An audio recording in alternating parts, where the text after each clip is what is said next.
Since I was 16, I have contributed as an activist, a campaigner, and a leader.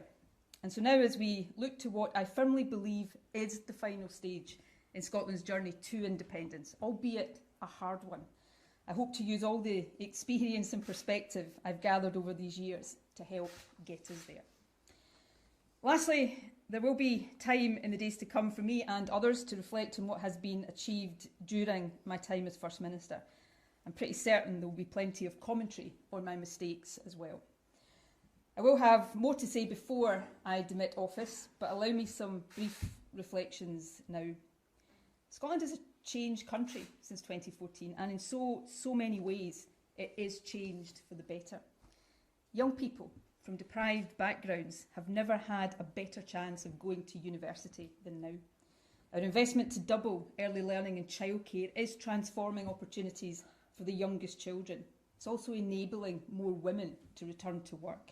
The baby box is enshrining our aspiration that every child should have the best start in life. Scotland is fairer today than it was in 2014. We have a more progressive approach to taxation and a new social security system with the Scottish Child Payment at its heart. As the Institute for Fiscal Studies confirmed last week, the poorest families with children in Scotland are now £2,000 better off as a result of our policies.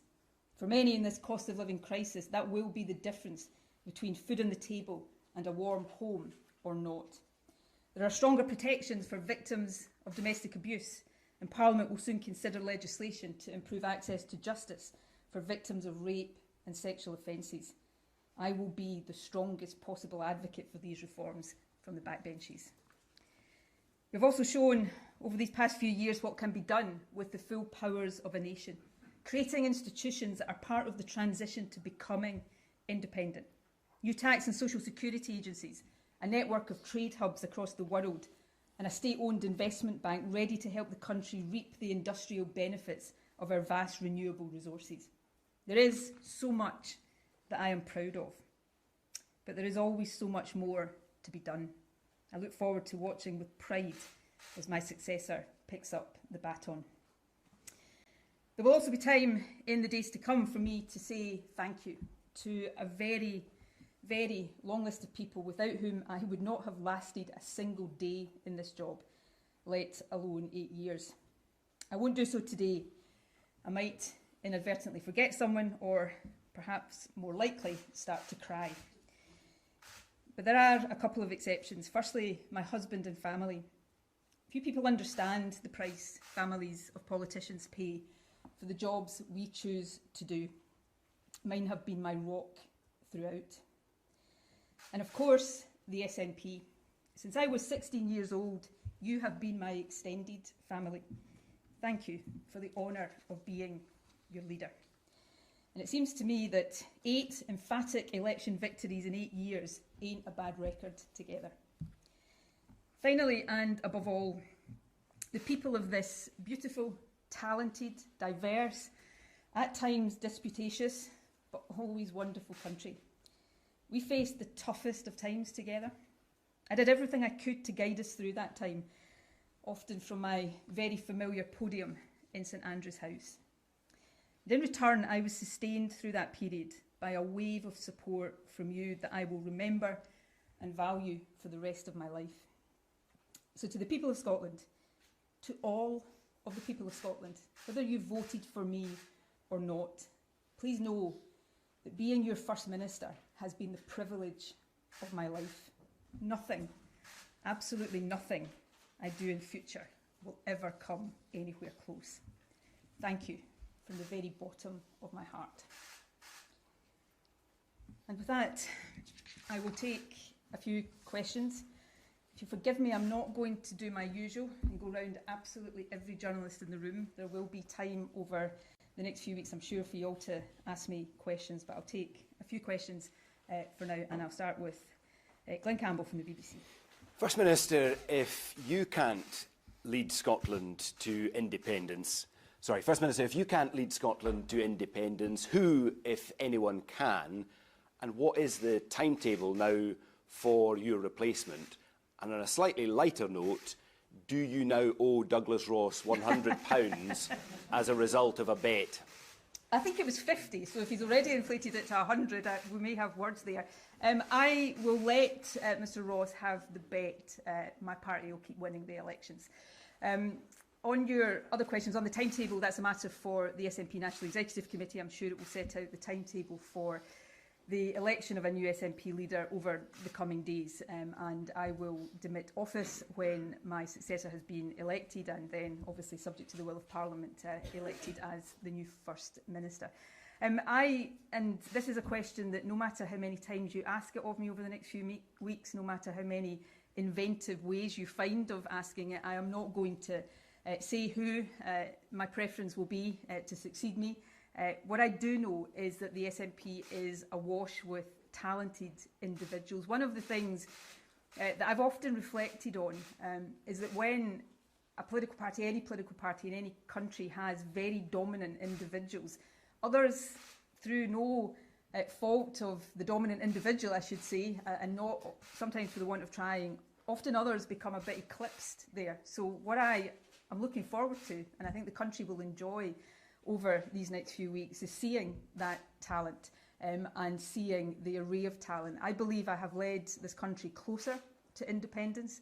I believe we are in the final phase of that journey. I think it will be hard because now we have the dual challenge, the one we always had of convincing a majority, a solid, sustainable majority of the merits of independence, but also secondly, a challenge that is new of finding, in the face of Westminster anti-democratic opposition, that democratic route to allowing the will of the Scottish people to be expressed. And I believe that my successor, I firmly believe that my successor, whoever he or she may be, will lead Scotland to independence, and I'll be there cheering him or her on every single step of the way. Conor Gillis from Sky. Thanks, First Minister. You say that you've been wrestling with this decision for a number of weeks now, and it's not in reaction to some issues over the last couple of weeks, couple of months. Do you believe, though, that the issues, and particularly the row around transgender prisoners, was the straw that broke the camel's back here? And second of all, has it been a failure of your leadership not to have delivered independence, since that was your sort of founding mission back in 2014? I'll leave other people to be the judge of my leadership. It's probably a bit invidious beyond saying what I'm proud of, and taking this country ever closer to independence is one of those things. It's a bit invidious for me to cast that judgment. No, that issue wasn't the final straw. Look, I'm long enough in the tooth. I've been in politics, as all of you know, for a long, long time. I'm not going to stand here and insult your intelligence and say that I live in a world that is divorced from the realities of what is going on around me.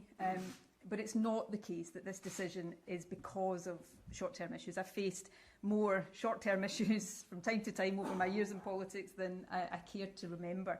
And if it was just that, I wouldn't be standing here today. What I would say, though, is this, and I did allude to this in my remarks.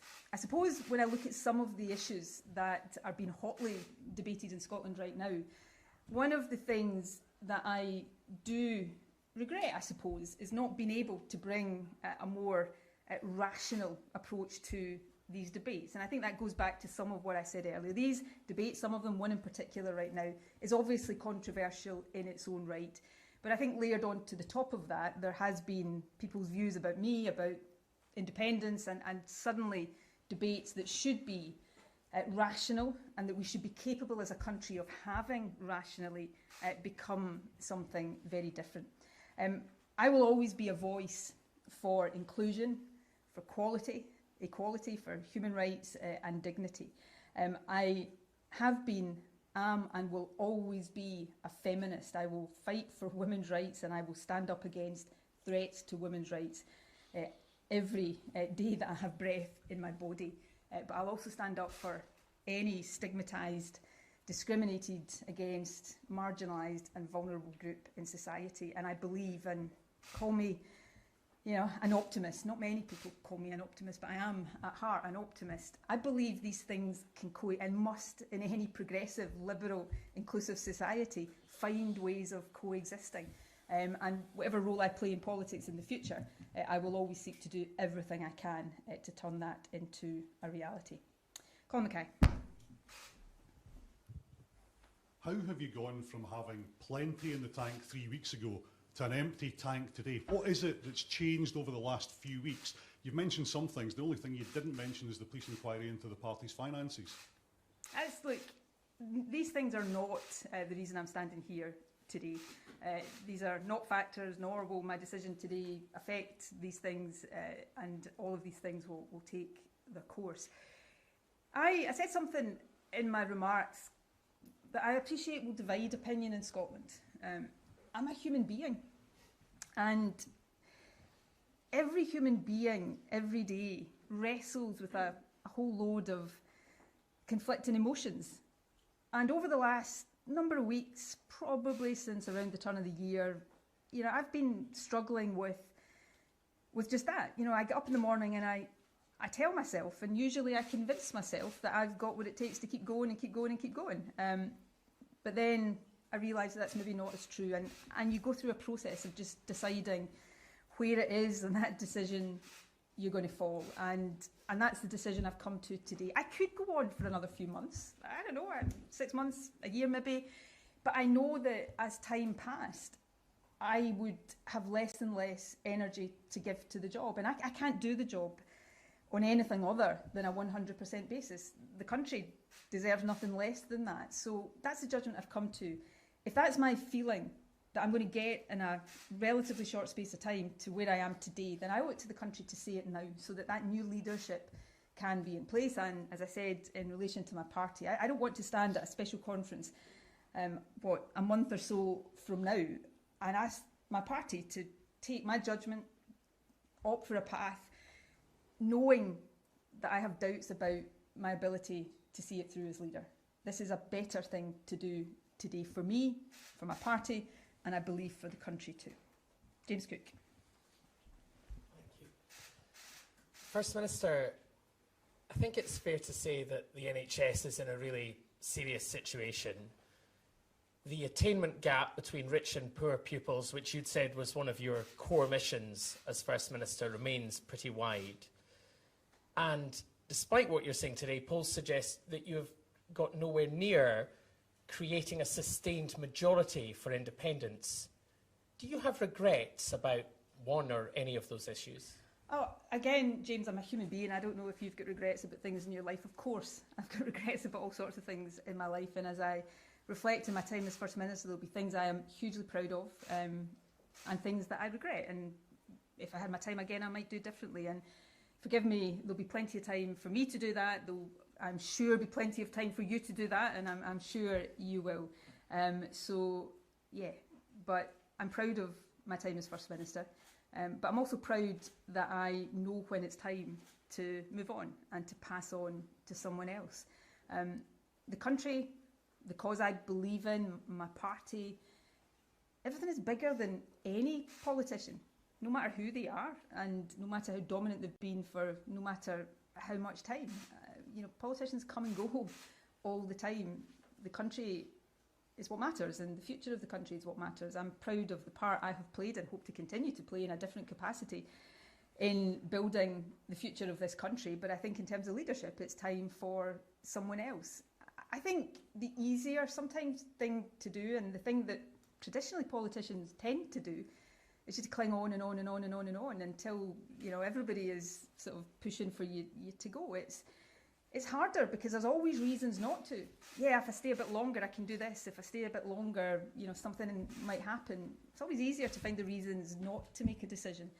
I think it's better to make the decision when you know in your heart that it's the right one for you and for your country. I'm not sure I want to say this sentence actually. I will be 53 this year. I entered Parliament, when I was 29. I've been in government since I was 37. I have literally done this in one capacity or another for all of my life. I've been Nicola Sturgeon, the politician, for all of my life. It's been a privilege. I have done things, met people, gone places, had experiences that I would never have done. I have a depth of gratitude to the party that I lead, to the country that I serve, that I can never find the words to express. But having reached this stage in my life, maybe I want to spend a bit of time on Nicola Sturgeon the person, the human being and contribute differently. And does that sound in some ways selfish? I hope it doesn't, because I have given and will, in whatever way I can, continue to give everything I can in service to this country. But I need for me, and I think it's right for the country, to do that in a different way in future, and that is what I'm seeking to do. And the more I talk, the more convinced I am that this is the right decision for me.